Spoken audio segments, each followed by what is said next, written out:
எண்களுக்கு இடையே உள்ள தர்க்கவியல் தொடர்பை கொண்டு விடுபட்ட எண்ணை கண்டுபிடிக்க. கொடுக்கப்பட்ட எண்களை கவனிங்க. சுத்தி இருக்கக்கூடிய 4 எண்களை பயன்படுத்தி நடுவுல இருக்கிற எண்ணான 19 உருவாக்க முயற்சி பண்ணலாம். இந்த 4 எண்களை 2 ஜோடிகளா நம்ம பிரிச்சுக்கலாம். அப்படி எடுக்கக்கூடிய ஜோடிகள் பாருங்க, 3 7 இதை ஒரு ஜோடியாகவும் 8 5 இதை ஒரு ஜோடியாகவும் எடுத்துக்கலாம். பாருங்க, 3ஓட 7 பெருக்குங்க 21. அதே போல 8ஓட 5 பெருக்குங்க 40. இப்போ இந்த 40ல இருந்து 21 கழிச்சு பாருங்க, நடுவில் இருக்கிற எண்ணான 19 கிடைச்சிருக்கா? அப்ப இதே அமைப்பு இரண்டாவது படத்துக்கும் பொருந்துமானு செக் பண்ணுவோம்.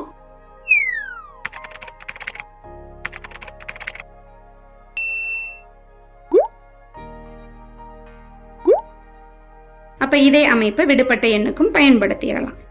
3 பெருக்கல் 12 36. அதே போல 15 4 இதை பெருக்குனீங்கன்னா 60. இப்ப 60ல இருந்து 36 கழிச்சிருங்க 24. அப்ப சரியான பதில் ஆப்ஷன் பி 24.